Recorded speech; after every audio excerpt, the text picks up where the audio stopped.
En fait, pour moi, tout ça, c'est une stratégie de communication qui a permis de mettre le Benno Bokk Yaakaar au devant de la scène.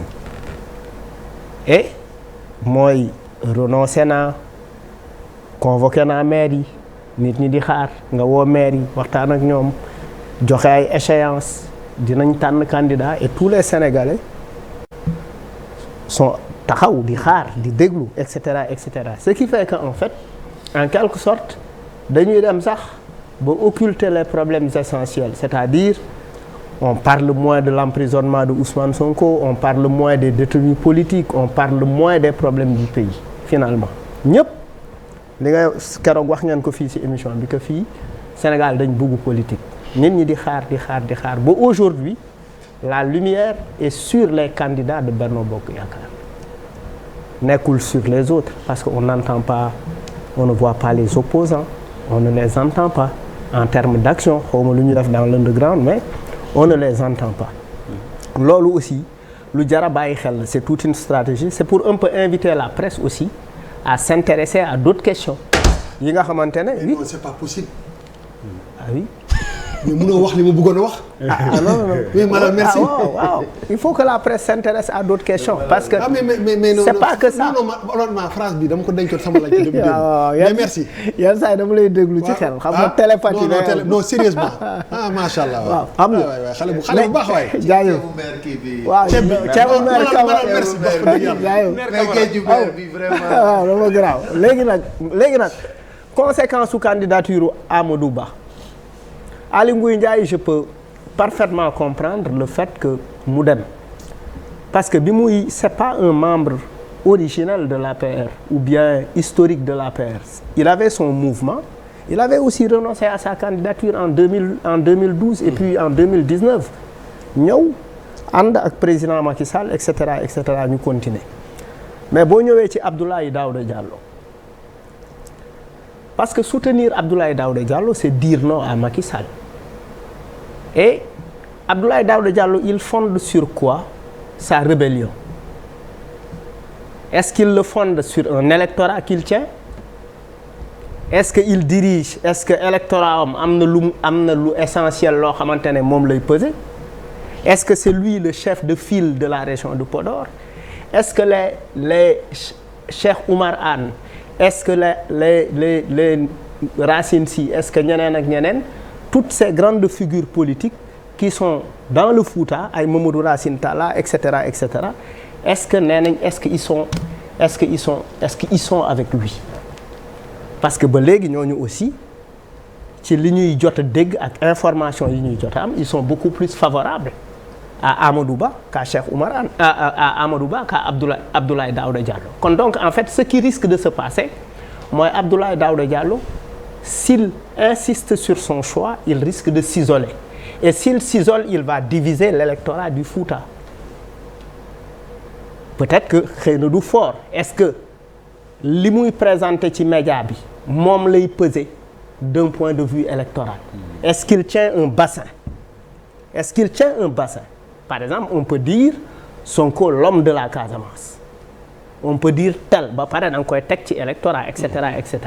Maintenant ku mel ni moom bu génnee lan lay représenter lan mooy conséquences yi en termes de perte pour la coalition ku mel ni Mame Boye Diao sa candidature moi je la comprends parfaitement parce que qu'est-ce qui se passe c'est sa génération aussi c'est le temps de sa génération ñoom Sonko ñoom Déthié Fall ñeneen ak ñeneen c'est le temps de sa génération leneen li ci topp mooy j'ai entendu à travers un reportage que vous avez fait sur RFM, Kolda le valide, parce que Kolda, ils disent que c'est pour la première fois de l'histoire qu'un fils de Kolda, loolu aussi c'est un facteur très très déterminant.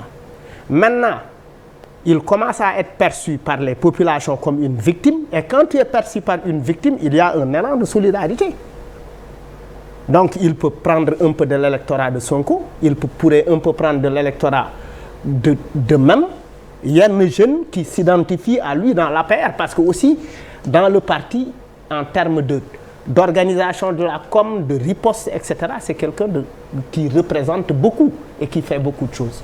maintenant est-ce que war nañu fonder une rébellion parce que historiquement man ci parti bi laa jóge ci parti bi maa ko fondé wala dañ koy fondé ci trajectoire parce que bu ñuy wax trajectoire man bokkuma ci ñi gëm ni woy kii Sorbonne la jàngee kii Harvard la jóge et cetera li ñuy laaj mooy quels sont les rapports que ceux qui veulent nous diriger ban relation la ñu am ak li nga xamante ne loolu lañ leen dénk ban relation la ñu am ak li nga xamante ne moom la askan wi di aspirer beneen affaire bi on évoque très souvent aussi un contentieux historique entre Abdoulaye Daouda Diallo ak Amadou Ba sous l'ère Wade.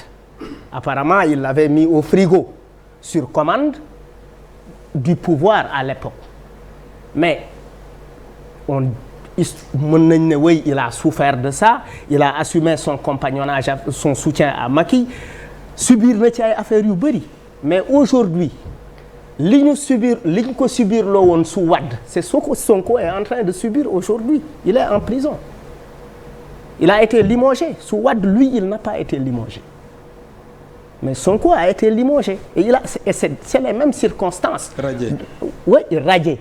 Il a été même radié. Donc en fait limogeage wala pourquoi Abdoulaye Daouda annonce une candidature il n'a pas été défenestré que la laaj wax ni dafa bëgg a nekk candidat il est défenestré pourquoi en fait yat bi dal Mame Boye Diao te dalul Abdoulaye Daouda Diallo. non Abdoulaye Daouda waxagul ni ok mais on a lu sur l'AS que Abdoulaye Daouda Diallo démissionne aujourd'hui. non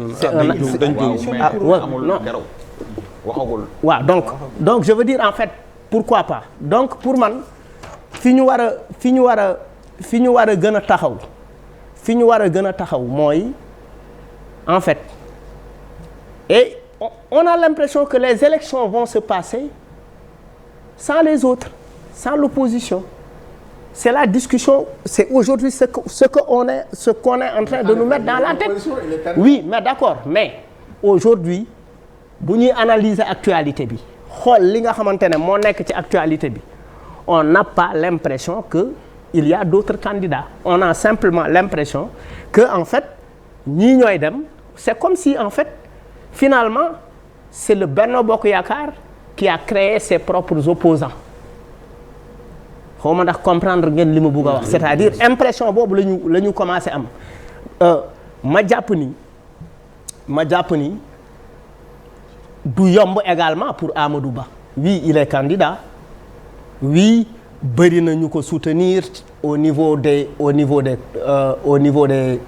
confréries bëri na ñu ko soutenir au niveau des mouvements am na ay nitam et cetera mais qu'est-ce qu'il pèse réellement amul baromètre bu ñu ko mesurer en termes d'élection amul benn baromètre boo xamante ne mën nga taxaw teg ni effectivement looloo tax ma d'accord ci li grand bi wax Macky avait assumé sa candidature en 2012 et le courage aussi est un effet dafa am solo pour l'électeur c'est-à-dire il a envie. La comparaison n'est pas raison. Non li ma bëgg a wax xam nga il a parlé de procuration et de délégation loolu aussi du lu ñu mën a bàyyi mais fi may tëjee mooy soutenir Abdoulaye Daouda Diallo c'est dire non à Macky Sall.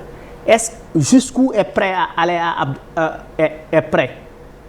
jusqu'où ba fan la Abdoulaye Daouda Diallo mën a yegg ak Macky est-ce que en termes de par rapport ak loyauté parce que les gens savent que c'est des amis les gens savent qu'il lui est loyal et cetera mais y a une forte phrase Haalpulaar bu naan mo suusa bone laamotaako ça c'est une phrase de El Hadj Talla et il l'avait dit à Macky Sall mo suusa bone laamotaako. Laye Cissé c'est un acteur culturel. waaw merci c'est un chanteur.